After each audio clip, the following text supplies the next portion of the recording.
अन्नपूर्णा जयंती दरवर्षी मार्गशीर्ष महिन्यातील पौर्णिमेला साजरी केली जाते. या दिवशी माता अन्नपूर्णेचा अवतार झाल्याचे मानले जाते. यंदा आपण सर्वांनी अन्नपूर्णा जयंती रविवारी 15 डिसेंबर रोजी साजरी केली. वैदिक पंचांगानुसार विशेषतः अन्नपूर्णा देवीची पूजा करण्याची तरतूद आहे. या दिवशी भक्तजन माता अन्नपूर्णेची आराधना करतात. अशी श्रद्धा आहे की जे लोक अशा प्रकारे आराधना करतात त्यांच्या घरातील अन्नधान्य कधीच संपत नाही आणि सुखसमृद्धी देखील वाढते. मार्गशीर्ष महिन्यातील पौर्णिमेच्या दिवशी अन्नपूर्णा देवीची पूजा केली जाते. उपवास केला जातो. आई अन्नपूर्णाच्या कृपेने जीवनामध्ये सुखसमृद्धी येते. यावर्षी मी अन्नपूर्णा जयंतीचे पूजाविधी कशी केली ते मी आजच्या व्हिडिओमध्ये सांगणार आहे. तेव्हा व्हिडिओ शेवटपर्यंत नक्की पहा. मी माझी अन्नपूर्णा जयंतीची पूजा आमच्या छोट्याशा किचनमध्ये मांडते. मार्गशीर्ष पौर्णिमेच्या दिवशी म्हणजे अन्नपूर्णा जयंतीच्या दिवशी सकाळी लवकर उठून स्नान वगैरे आटोपून आपला जो स्वयंपाकघर आहे, किचन आहे ते स्वच्छ करून घ्यावे आणि त्या ठिकाणी पूजा मांडावी. जर शक्य नसेल तर तुम्ही आपल्या देवघरामध्ये देखील अशा प्रकारे पूजा मांडू शकता. ज्या ठिकाणी आपल्याला पूजा मांडायची आहे त्या ठिकाणची जागा आधी स्वच्छ करून घ्यायची. त्या ठिकाणी रांगोळीच्या साहाय्याने स्वस्तिक काढून घ्यावे. मग आपण त्या ठिकाणी पाट किंवा चौरंग मांडावा आणि त्यावर लाल वस्त्र अंथरून घ्यावे. तर मी सुद्धा अशाच प्रकारे एक पाटावर लाल वस्त्र अंथरून घेतले आहे ज्या ठिकाणी मला पूजा मांडायची आहे. तर सर्वात आधी माझे जे दिवे आहेत त्या दिव्यांची मी पूजा करून घेणार आहे. दीप प्रज्वलित करून मी पूजेची सुरुवात करणार आहे. असं म्हटलं जातं की आपण जर अन्नपूर्णा जयंतीच्या दिवशी माता अन्नपूर्णेची पूजा अर्चना केली तर आपल्या जीवनामध्ये कधीही कोणत्याही समस्यांना तोंड द्यावे लागत नाही.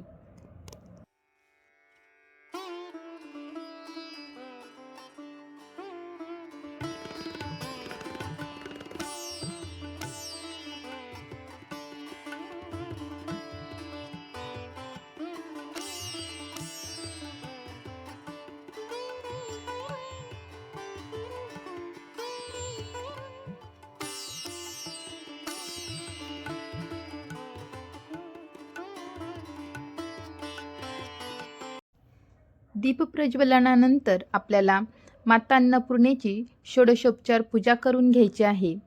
तर एका पात्रामध्ये मी माता अन्नपूर्णेला विराजमान केले आहे. माता अन्नपूर्णेचे स्वच्छ पाण्याने तसेच पंचामृताने, हळदीच्या पाण्याने, कुंकवाच्या पाण्याने स्नान घालून घेणार आहे. मार्गशीर्ष पौर्णिमा या पवित्र तिथीला आपण दत्त जयंती आणि त्यासोबतच अन्नपूर्णा जयंती देखील साजरी करतो. या दिवशी आपण अन्न आणि संपत्तीची देवी अन्नपूर्णा देवीची पूजा करावी. माता अन्नपूर्णेचा आशीर्वाद मिळावा म्हणून बरेच जण व्रत पाळतात. असं मानलं जातं की माता अन्नपूर्णेच्या कृपेने घरामध्ये नेहमीच अन्न आणि धनाची मुबलकता असते. या दिवशी आपण आपल्या सर्व मनोकामना पूर्ण करण्यासाठी आईकडे प्रार्थना करतो. बऱ्याच ठिकाणी अन्नपूर्णा मातेच्या जयंतीच्या निमित्ताने मातीच्या भांड्यामध्ये अन्न शिजवण्याची प्रथा आहे. असं म्हटलं जातं की जर आपण मातीच्या भांड्यामध्ये अन्न शिजवलं आणि त्याचा नैवेद्य देवदेवतांना दाखवला तर ते शुभकारक मानलं जातं आणि ही परंपरा शतकानुशतके चालत आली आहे. ज्योतिषशास्त्रात मातीचे भांडे हे शुभतेचे कारक मानले जाते आणि बुधासोबतच चंद्रालाही कारक मानले जाते. मातीच्या भांड्यात अन्न शिजवून अन्नपूर्णा मातेला अर्पण केले तर माता प्रसन्न होऊन आपल्या भक्तांना आशीर्वाद देतात.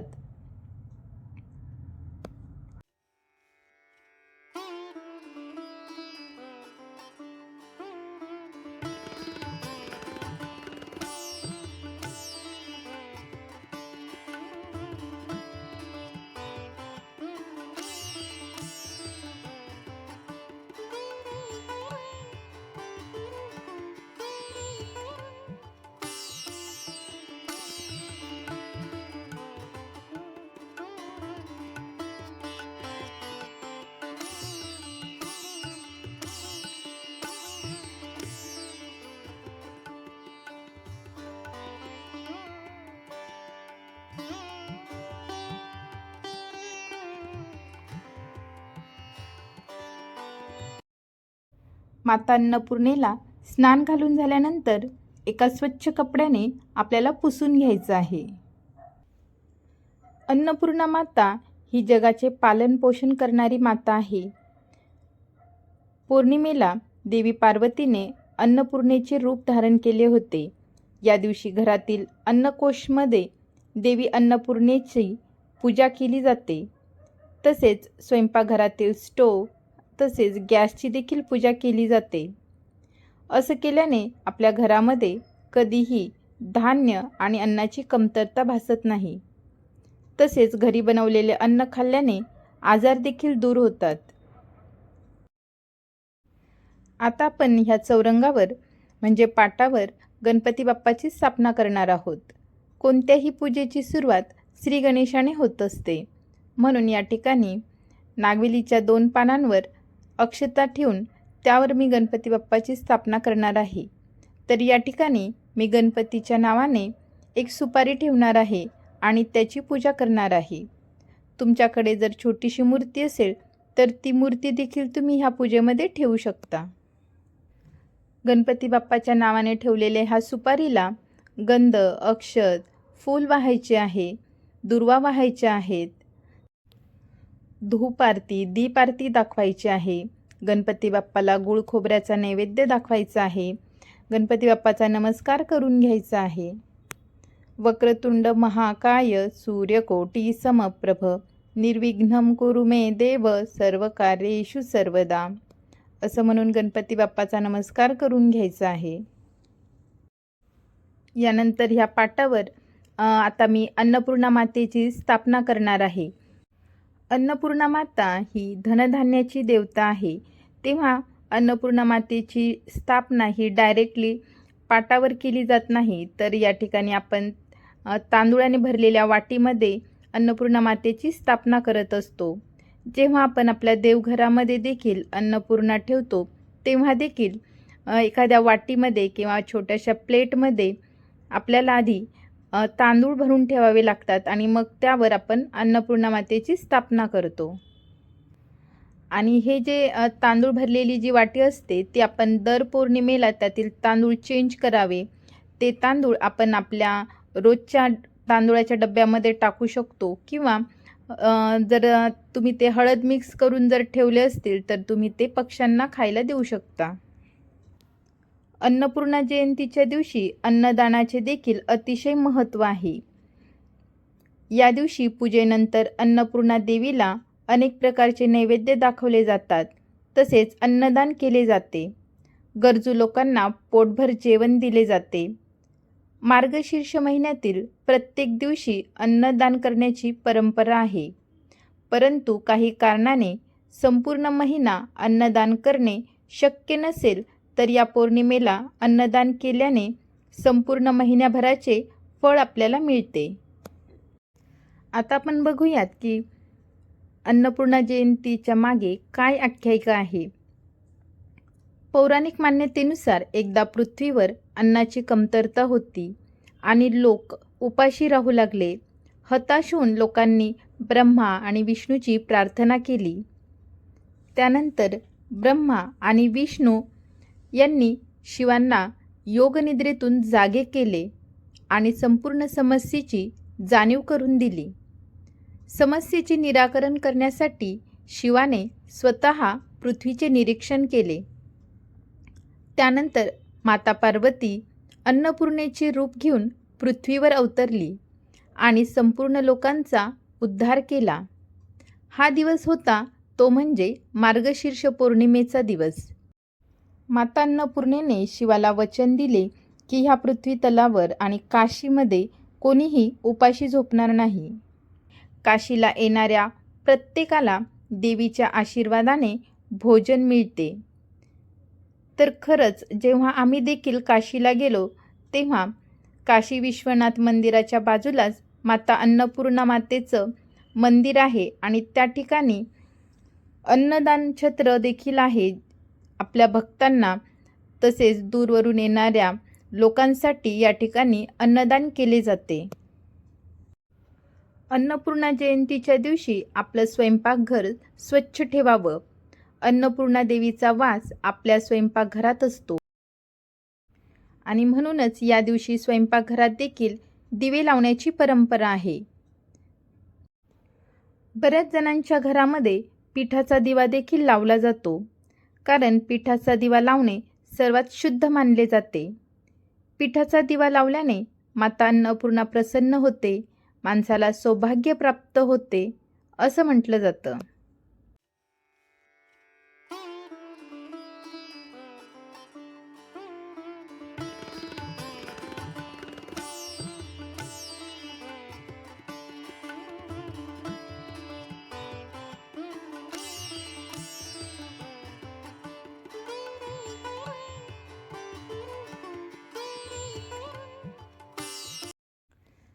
तर अशा प्रकारे एका पात्रामध्ये तांदूळ भरून या ठिकाणी मी माता अन्नपूर्णेची स्थापना केली आहे. माता अन्नपूर्णेला गंध, हळद, कुंकू, अक्षत, फूल आणि जे काही अलंकाराचे काही वस्तू असतील ते आपल्याला अर्पण करायचे आहे. बऱ्याच जणांच्या घरामध्ये पिठापासून बनवलेला चौमुखी असा दिवा लावला जातो. त्यामुळे माता अन्नपूर्णा प्रसन्न होते आणि आपल्या घरामध्ये सुखसमृद्धी नांदते. आणि दिवा हा तर पवित्रतेचा प्रतीकच आहे. स्वयंपाकघर हे आपल्या घरातील सर्वात पवित्र जागा आहे. त्यामुळे अन्नपूर्णा जयंतीच्या दिवशी उत्तर किंवा पूर्व दिशेला हा चौमुखी दिवा लावणे शुभ मानलं जातं आणि यामुळे व्यक्तीच्या सर्व इच्छा पूर्ण होतात असं मानलं जातं. माता अन्नपूर्णेचा साजशृंगार माझा आता करून झाला आहे. त्यानंतर मी ह्या फुलांच्या पाकळ्यांनी अशी छान अशी अवतीभोवती रांगोळी काढून घेत आहे. त्यानंतर मी आता गणपती बाप्पाची तसेच माता अन्नपूर्णेची आरती करून घेणार आहे. तर सगळ्यात आधी धूप आरती करावी, तुपाचा दिवा लावून तुपाने आरती करून घ्यावी, कापूर आरती करून घ्यावी.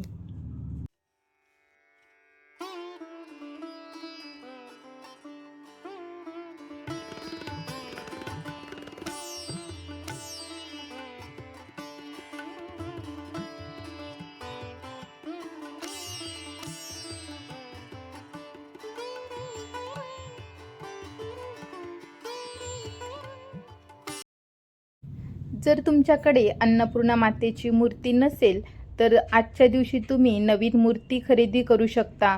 त्या मूर्तीची स्थापना आपल्या देवघरामध्ये करू शकता. नवीन मूर्तीची स्थापना करताना व्यवस्थित प्राणप्रतिष्ठा करावी आणि मगच तिची स्थापना आपल्या देवघरामध्ये करावी. महाराष्ट्रामध्ये जेव्हा मुलीचं लग्न होतं तेव्हा तिची आई म्हणजे माहेरची मंडळी मुलीला तिच्यासोबत बाळकृष्ण आणि अन्नपूर्णा देतात. तर त्या अन्नपूर्णेची देण्याची प्रथा हीच की माझी मुलगी म्हणजे आपली मुलगी दुसऱ्यांच्या घरात जाऊन अन्नपूर्णा बनून ती इतरांना आपल्या हाताने बनवलेलं जेवण खाऊ घालावं. ज्याप्रमाणे माता अन्नपूर्णेने पृथ्वीवरील एकाही व्यक्तीला उपाशी ठेवले नाही, अशाच पद्धतीने माझी मुलगी घरातील इतर कोणालाही उपाशी ठेवू नये.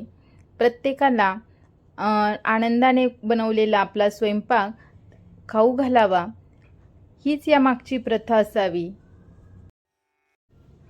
माझ्याकडे असलेली जी अन्नपूर्णा मातेची मूर्ती आहे ती आम्ही काशीवरून वाराणसीवरून आणलेली मूर्ती आहे.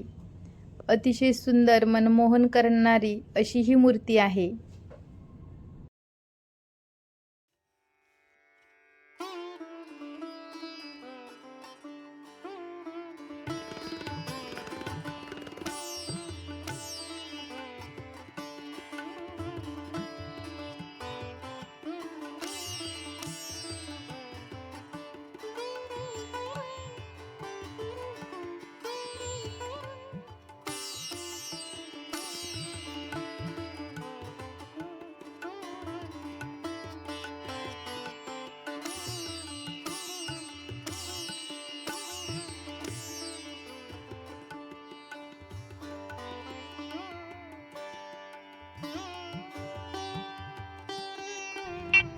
बरेच जण माता अन्नपूर्णेचे व्रत करतात. तर हे व्रत जवळपास 21 दिवसांचे असते. तर 21 दिवस जरी व्रत करायला जमलं नाही तरी काही हरकत नाही. तुम्ही अन्नपूर्णा जयंतीच्या दिवशी हे व्रत करू शकता. अन्नपूर्णा व्रत करण्याचे अनेक फायदे सांगितले जातात. आपल्या घरामध्ये सुख समृद्धी नांदते, तसेच घराची भरभराट होते असं म्हटलं जातं. ज्या घरावर माता अन्नपूर्णेचा वरदहस्त असतो त्या घरातील सदस्य कमी प्रमाणातच आजारी पडतात किंवा अजिबातच आजारी पडत नाही. कारण की त्या घरातील गृहलक्ष्मी आपल्या हाताने आनंदाने जेवण बनवते. जेवण बनवणाऱ्या व्यक्तीचे काय गुण आहेत, कोणते भाव आहेत, ते भाव त्या अन्नामध्ये उतरतात असं म्हटलं जातं. आणि म्हणूनच जेवण बनवणाऱ्या व्यक्तीने जेवण बनवताना प्रसन्न चित्त राहावे. जर तुम्ही राग, चिडचिड किंवा अपशब्द वापरत असाल तर ते भाव त्या अन्नामध्ये उतरतात आणि असे बनवलेले अन्न जो व्यक्ती ग्रहण करतो तशी त्याची प्रकृती बनते. म्हणजेच जर तुम्ही प्रसन्न चित्ताने आनंदाने जेवण बनवलं तर सत्वगुण त्या अन्नामध्ये उतरतात आणि ते अन्न जो व्यक्ती ग्रहण करतो तो सात्विक बनतो. परंतु जर तुम्ही राग, चिडचिड करून अन्न शिजवत असाल तर तो अन्न खाणारा व्यक्ती तामसिक वृत्तीचा, राजसिक वृत्तीचा बनू शकतो. अन्नपूर्णा जयंतीच्या दिवशी आपल्या घरामध्ये जो गॅस स्टोव असतो किंवा नॉर्मल स्टोव, चूल जे काही असेल त्याच्यावर आपण रोज स्वयंपाक बनवतो त्याची देखील पूजा करून घ्यावी. तर अशा प्रकारे मी ओल्या गंधाने गॅसवर स्वस्तिक काढून घेत आहे. त्यानंतर स्वस्तिकला हळदी, कुंकू, अक्षत वाहून घ्यायचं आहे, फूल वाहायचं आहे आणि या ठिकाणी एक आपल्याला दिवा लावायचा आहे. माझ्याकडे एक अशा प्रकारे एक माप होतं तर त्याची देखील मी पूजा करून घेतली आहे. नंतर या ठिकाणी आपल्याला दिवा लावायचा आहे. तर बऱ्याच जणांच्या घरी कणकेचा दिवा लावला जातो. कणकेचे चौकोनी 4 मुखी असलेला दिवा लावला जातो. परंतु मी या ठिकाणी आपला साधा पितळाचा दिवा असतो तो लावणार आहे. मनुष्याची रोजची जी कसरत असते ती फक्त अन्न, वस्त्र, निवारा हे मिळवण्यासाठीची असते आणि पहिला जो भाग आहे महत्त्वाचा तो म्हणजे अन्न. आपण हे अन्न कुठे शिजवतो, कशा प्रकारे शिजवतो, कोण शिजवतं यावर सुद्धा त्या अन्नाचे गुणधर्म अवलंबून असतात. ज्या ठिकाणी आपण आपले अन्न शिजवतो, आपलं उदरभरण होतं, अशा ठिकाणी आपण कृतज्ञता व्यक्त करण्यासाठी गॅस स्टोवची, चुलीची पूजा करावी. आपल्या पूर्वजांनी किती छान रूढी परंपरा बनवून ठेवल्या आहेत की ह्या दिवशी आपण आपल्या चुलीची पूजा करावी. आपला देहसुद्धा एक प्रकारची अग्नीच आहे. ज्या प्रकारे आपण अग्नीवर अन्न शिजवतो तेव्हा आपण जे अन्न ग्रहण करतो ते देखील आपल्या पोटामध्ये शिजवलं जातं, त्याचं पचन होतं, त्यातील जे न्यूट्रिएंट्स आहेत ते आपल्या आतड्यांमध्ये ॲब्झॉर्ब होतात आणि ते सर्व मग आपल्याला एनर्जी देतात, शक्ती देतात, आपले पोषण करतात. म्हणून याची जी सुरुवात आहे ती आपल्या घरातल्या चुलीपासूनच होते. म्हणून आपण ह्या चुलीची पूजा करावी. अन्नपूर्णा जयंतीच्या दिवशी म्हणजे मार्गशीर्ष पौर्णिमेला किंवा सणवाराच्या दिवशीसुद्धा आपल्या घरामध्ये, स्वयंपाकघरामध्ये मांसाहार शिजवू नये किंवा मांसाहाराचं सेवन देखील अशा सणासुदीच्या दिवशी करू नये. यामुळे आपला तामसिक भाव वाढतो. आपण सात्विक जेवण जर केलं तर आपला सात्विक गुण वाढतो. त्यामुळे अन्नपूर्णा जयंतीच्या दिवशी किंवा सणासुदीला सात्विक जेवणच तयार करावे. आपण स्वयंपाकघरामध्ये प्रवेश करताना किंवा किमान आजच्या दिवशी तरी हा मंत्र म्हणावा. अन्नपूर्णे सदापूर्णे शंकर प्राणवल्लभे ज्ञानवैराग्य सिद्ध्यर्थ भिक्षाम देही च पार्वती. माता च पार्वती देवी पिता देवो महेश्वरा. बांधवा शिवभक्ताश्च स्वदेशो भुवनत्रयम्. आपल्या स्वयंपाकघरामध्ये नवग्रहांचा वास देखील असतो असं म्हटलं जातं. म्हणून आपण जर हा मंत्र आपल्या स्वयंपाकघरात बसून जर म्हटला तर नवग्रह देखील प्रसन्न होतात आणि आपली कुंडली मजबूत होते. म्हणून नवग्रहांची शुभता मिळवण्यासाठी तुम्ही अन्नपूर्णा देवीचा हा मंत्र रोज आपल्या स्वयंपाकघरामध्ये म्हणावा. तुम्ही तुमच्या घरी अन्नपूर्णा जयंती कशी साजरी करतात? जर तुम्ही माझ्या चॅनलवर नवीन असाल तर माझ्या चॅनलला सबस्क्राईब करा आणि व्हिडिओ आवडला असेल तर व्हिडिओला लाईक करा.